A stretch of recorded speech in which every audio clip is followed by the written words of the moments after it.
Est-ce que tu peux nous parler, justement, puisqu'on y est presque, hein, des précautions d'usage, des contre-indications éventuellement ou des effets secondaires? En général, c'est une plante qui est considérée comme sécuritaire. Mhm. Parfois, si on augmente trop les dosages, ça pourrait, et puis la durée aussi de prise, ça pourrait produire des troubles gastro-intestinaux de type diarrhée ou nausée. À ce moment-là, si on a ces problématiques-là, soit on diminue le dosage, soit on arrête complètement le traitement et on informe bien entendu son médecin ou son thérapeute.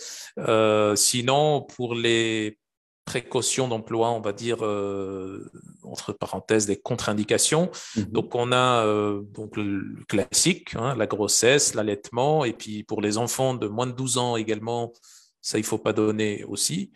Euh, Classique aussi, les insuffisances rénales et hépatiques également, puisque c'est métabolisé principalement par le foie et puis une bonne partie des substances est ensuite éliminée par les reins. Donc, il faudrait que les reins et le foie puissent fonctionner correctement.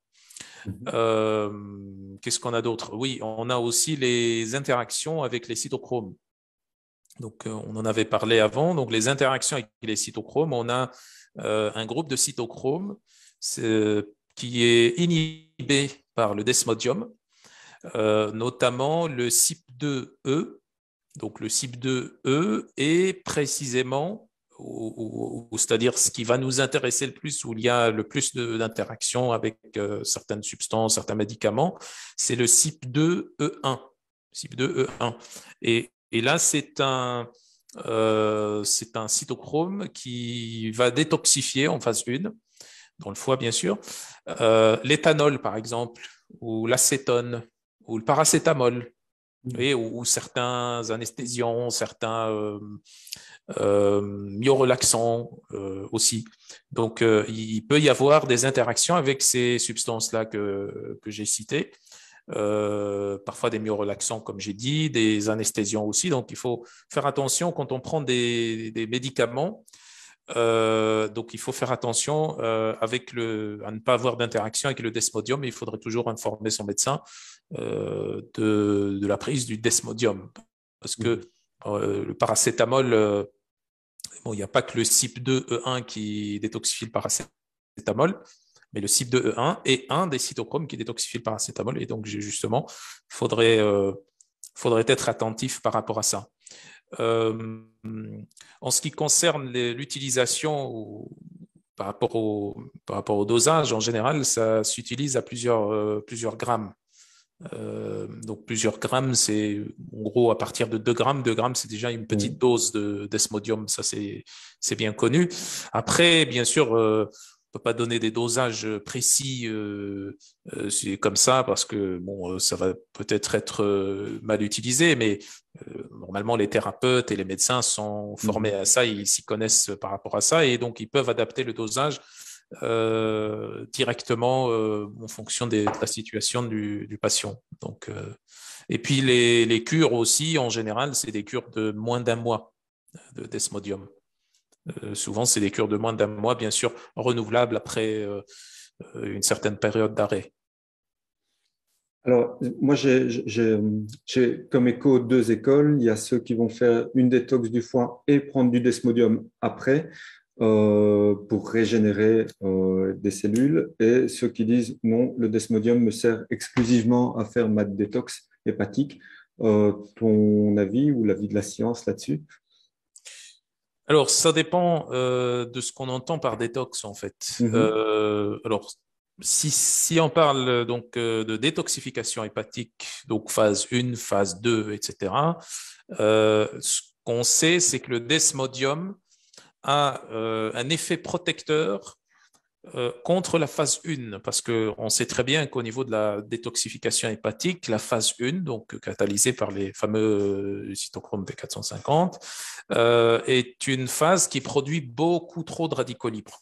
Mhm. Et donc, si on est surchargé en xénobiotiques, en polluants, en médicaments, en composants de toutes sortes toxiques, si on suit un traitement médicamenteux, qu'on a suivi un traitement médicamenteux lourd, ça serait bien d'avoir un protecteur dans ce cas.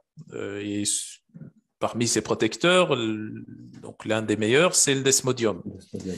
Donc, il protège dans ce sens-là, c'est-à-dire qu'il va diminuer le stress oxydatif et l'inflammation générée justement par la phase 1. Ça, c'est l'une des choses. Autre chose aussi, ça peut aussi aider à une bonne élimination hépatobiliaire. Donc, sur cette voie-là. Ça peut, mais ça, c'est pas bien confirmé et c'est pas documenté du tout. Mais puisque certaines autres plantes qui ont des fonctions similaires au desmodium présentent donc cette propriété-là, probablement que le desmodium aussi. Et donc, cette propriété, c'est le fait d'augmenter les taux de glutathion dans le foie. L'augmentation du taux de glutathion dans le foie, si on parle par exemple du chardon-marie, chardon-marie, parmi on va dire, les mécanismes protecteurs ou hépatoprotecteurs du chardon-marie, c'est justement l'augmentation du taux de glutathion parce qu'il inhibe la conversion de la cystéine en taurine dans le foie. Donc, on obtient plus de cystéine, et si on a plus de cystéine, puisque la cystéine est un précurseur du glutathion, c'est un composant du glutathion, donc on obtient plus de glutathion, et donc on protège encore plus le foie, et peut-être qu'on stimulera aussi un peu plus la phase 2 de la détoxification. Voilà, donc ça, c'est à peu près, mais ça, c'est pas encore confirmé, il y a rien dessus, il n'y a pas grand-chose qui montre que le desmodium donne cette augmentation du glutathion. Donc, ça, c'est l'effet protecteur, hépatoprotecteur du desmodium. Donc, ça dépend de ce qu'on fait. Est-ce que, par exemple, le fait de vouloir détoxifier, est-ce que c'est concomitant à la prise de médicaments, de traitements médicamenteux, auquel cas il faut faire très attention aux interactions, voire ne pas prendre quand on ne sait pas.